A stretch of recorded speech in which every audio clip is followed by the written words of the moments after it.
Hello everyone, this is Angela and welcome to my channel, Angie the ENTJ. Please be sure to like, subscribe, comment, and click on the notifications bell so that you'll know whenever I upload any new content.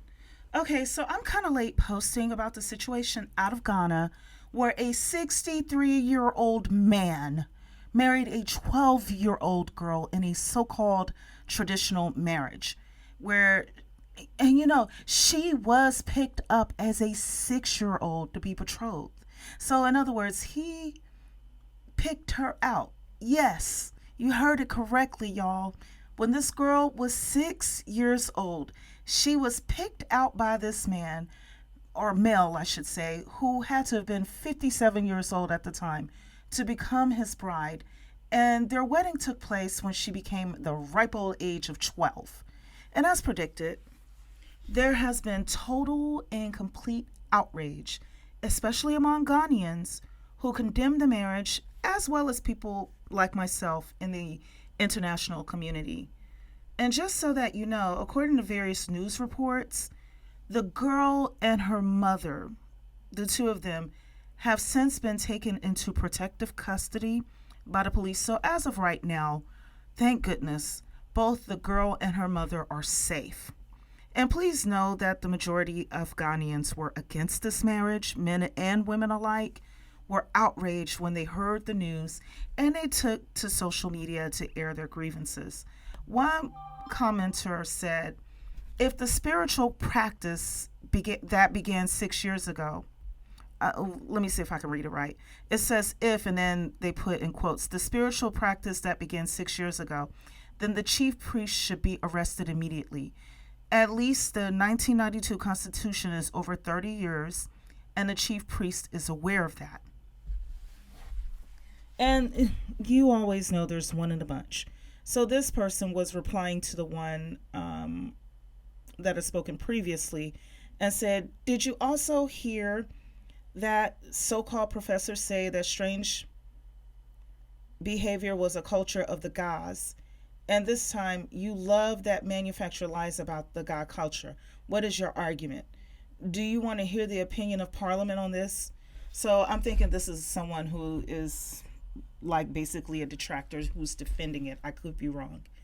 So, and then another commenter said, in Ghana, the only role of these useless chiefs is to sell land and resell them after they're done selling them.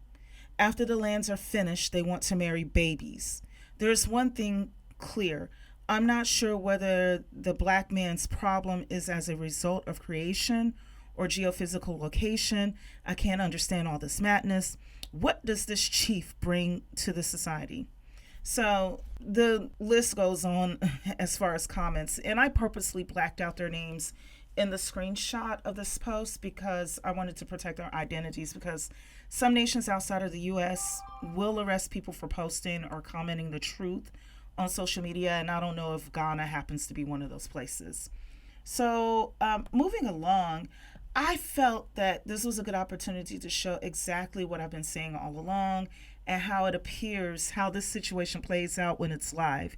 You see, I've been saying it in this particular niche of YouTube and social media, that there have been more than 70 million excess men and boys globally. And this higher male population also holds true on the African continent. It's not as drastic as in places like China and India, but it's there in Africa as well. So from my observations based on the data, this marriage had absolutely nothing to do with a tradition. It had everything to do with male mating competition. And there is a reason why I am saying this. And I mean, I'm looking at it from a data standpoint. I also think it has something to do with pedophilia. Okay, but I'm not a mental health expert. So, but when it comes to numbers, that's where I can come in. So the reason why I'm saying this, you see, typically the human sex ratio and the birth rate is typically 1-to-1 naturally. So what I mean by that is one girl born for every boy and vice versa. Unless it has been altered, for instance, in China and India, they practice female infanticide and gender selective abortions.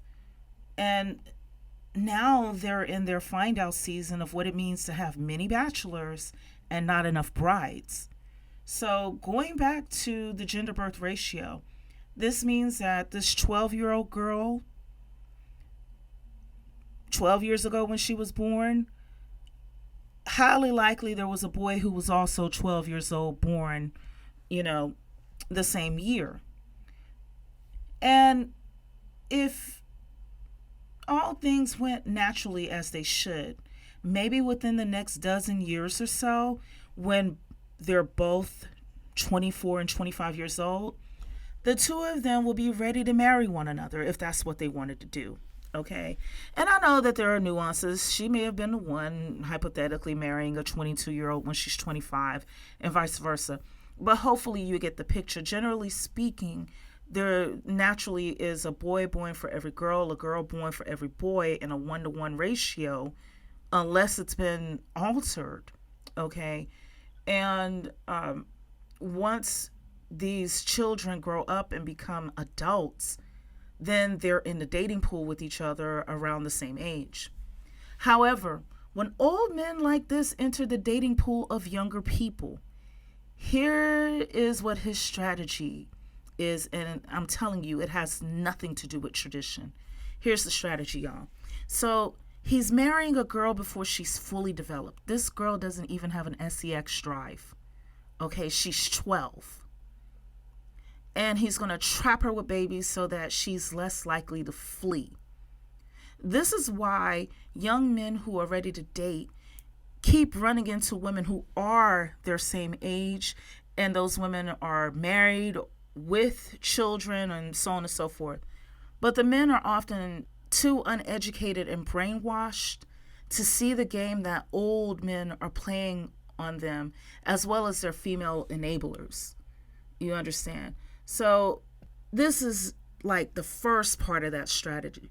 The second part of the strategy is it has the effect of keeping young men poor, hungry, and available to perform harsh labor because they're desperate. And they're in servitude to this geriatric groom. Because think about it. This young man already has a difficult time finding someone in the dating pool who he wants to be with because they're already spoken for. Right? So this is how they get young men into the trap of working morning, noon, and night for scraps that will keep him from being able to be considered suitable in a reasonable amount of time to marry and have a family. So instead of getting married in his mid-20s and mid-30s, between the ages of 25 and 35, guys in this part of the world start getting married in their 40s, 50s, and even 60s because they've had to work so long and sacrifice so much.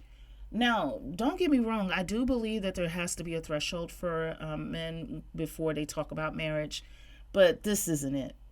This isn't it. Going to school, getting a degree, working and creating an income in a healthy way and in a reasonable amount of time, yes.